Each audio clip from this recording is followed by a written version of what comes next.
आप देख रहे हैं LN न्यूज। बघा, हा नेमका प्रकार असा आहे की एक रजिस्ट्री जे कार्यालय विभाग नंबर 1 दुय्यम निबंधक कार्यालयामध्ये झालेली आहे, तिथं जे सब रजिस्ट्रार होते बालाजी मधस्वार होते. तर ती रजिस्ट्री जे झालेली आहे त्याच्यामध्ये विकणारा जे होतं त्याचा व्हेरिफिकेशन करणं हा दुय्यम निबंधकचा कर्तव्य होतं. पण तसं त्यांनी व्हेरिफिकेशन न करता ते रजिस्ट्री करून दिलेली आहे. तर हे मुख्य म्हणजे ही चूक दुय्यम निबंधक बालाजी मधस्वार साहेबांची ही चूक आहे. आणि मी पूर्ण प्रकरण बघितलं तर त्याच्यामध्ये सब रजिस्ट्रारची ही जबाबदारी एकमेव. पूर्ण ॲक्ट तुम्ही रजिस्ट्रेशन ॲक्ट वाचा, त्याच्यामध्ये 2च जबाबदारी आहे सब रजिस्ट्रारची. काय काय आहे? पहिली जबाबदारी ही आहे की त्या दस्तावेज सह्या केले का नाही हे बघणं, एक्झिक्युशन झालं का नाही हे बघणं. दुसरं काम काय सब रजिस्ट्रारचा?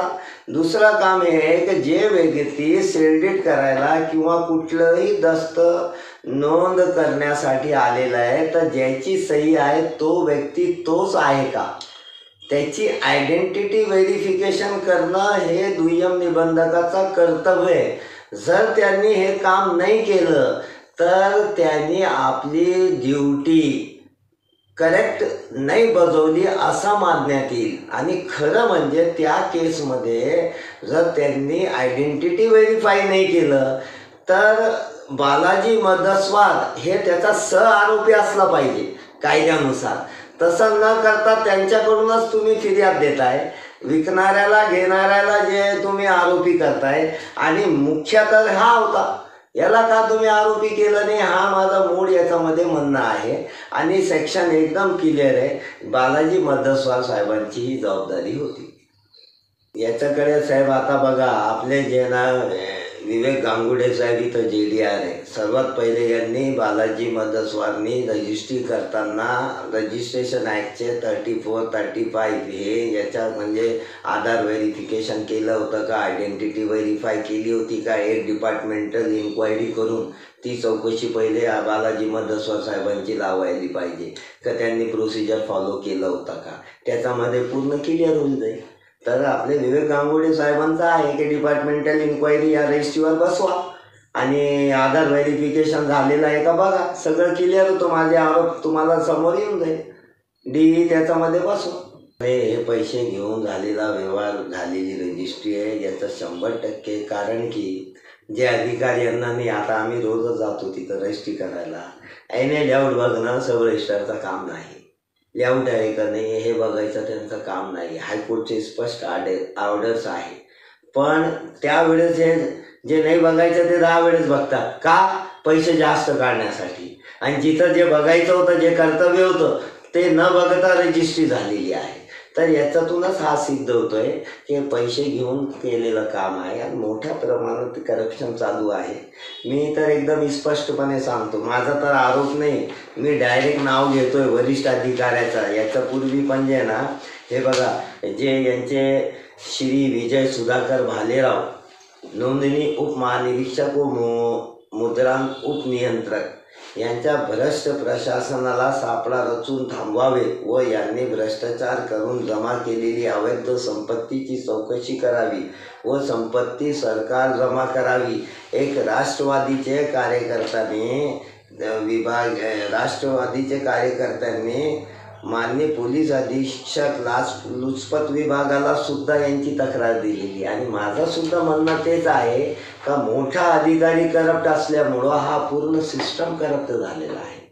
जर आपल्या औरंगाबाद छत्रपती संभाजीनगरला आपल्याला या करप्शनपासून नागरिकांना वाचवायचं असेल तर कुठंतरी माझा नागरिकांना पण हे आव्हान आहे की या पुढं या माझ्यासोबत व्हा.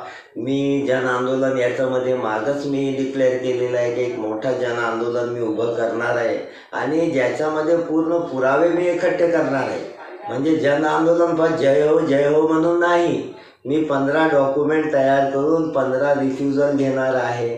ते रिफ्युजलची अपील दाखल करणार आहे. आणि हे रिफ्युजल का देतात आणि का लोकांचे जे डॉक्युमेंट करत नाही, तर याच्या मागं यांचा इंटेन्शन पैशाचा आहे हे मला सिद्ध करणं आहे. आणि आता यांनी काही लोकांची रजिस्ट्री थांबवलेली आहे.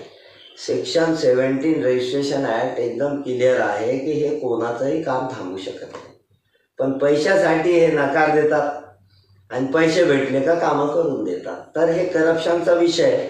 आणि महत्त्वाचा, विजय सुधाकर भालेराव साहेब नोंदणी उपमहानिरीक्षक यांच्या नेतृत्वाखाली पूर्ण करप्शनची ही टीम काम करत आहे. हा माझा स्पष्टपणे आरोप पण आहे आणि वेळ पडल्या मी सिद्ध पण करणार आहे. आणि मी हायकोर्टात एक रिट दाखल करणार आहे आता हा व्यक्तीच्या विरोधात की यांची चौकशी पण करा, मालमत्तेची सरकार जमा करा, आणि दुसरी जी मागणी आहे त्वरित यांची इथून बदली करा आणि चांगला एक प्रशासकीय अधिकारी द्या, जेणेकरून शहर जे भ्रष्टाचार मुक्त होईल. हा नोंदणी जे कार्यालय आहे हो जनतेला आम्ही कळवणार आहे. आता सध्या तारीख नाही, आम्ही सध्या कागदपत्र जमा करत आहोत. त्याची दिशा अशी ठरलेली आहे की पहिली दिशा की पूर्ण डिपार्टमेंटचे जे मुख्य आहे श्री विजय सुधाकर भालेराव साहेब यांची चौकशी, यांच्या अवैध मालमत्ताची ओपन चौकशी पोलीस अधीक्षक लाचलुचपत विभागाने केली पाहिजे. दुसरा आमचा डिमांड आहे गव्हर्नमेंटकडे की इमिजिएट तुम्ही इतक्या तक्रारी आलेले आहे आपल्या छत्रपती संभाजीनगरमधून रेकॉर्डवर, तर तुम्ही विजय सुधाकर भालेराव साहेबांची त्वरित बदली करा. हा दुसरी डिमांड आहे. आणि हे दोन डिमांड जर आमची पूर्ण नाही झाली तर आम्ही आंदोलन करणार आहे. आणि आंदोलनानंतरही नाही झाली डिमांड पूर्ण, तर हे दोन्ही पत्र आणि स्मरणपत्र घेऊन आम्ही हायकोर्टला आता रिट दाखल करणार आहे. हे आमची दिशा ठरलेली आहे. फक्त तारखा आम्ही समोर तुम्हाला जे तुमच्या माध्यमातून देऊ. पण आमिषाला बळी पडून जे येतं डॉक्युमेंट तयार होतात रजिस्ट्री ऑफिसमध्ये, हा कितपत योग्य आहे? कारण जनतेचा फार मालमत्तेचा प्रश्न असतं, करोडोचे प्रॉपर्टी आहे जनतेचं. एखाद्या वारसाचं डॉक्युमेंट डुप्लिकेट लावून कधी कधी रजिस्टर होतात. हे कसं रजिस्ट्री करता येतात याचं थोडं आम्हाला माहिती द्या. नाही ठीक आहे, वारसांचे जर डुप्लिकेट त्यांनी लावलं तर ते व्हेरिफिकेशन वारस आधार व्हेरिफिकेशन यांनी केलं पाहिजे, आयडेंटिटी व्हेरीफाय यांनी केली पाहिजे. ते नाही केल्यामुळं तर हा एक बोगस रजिस्ट्री झाली.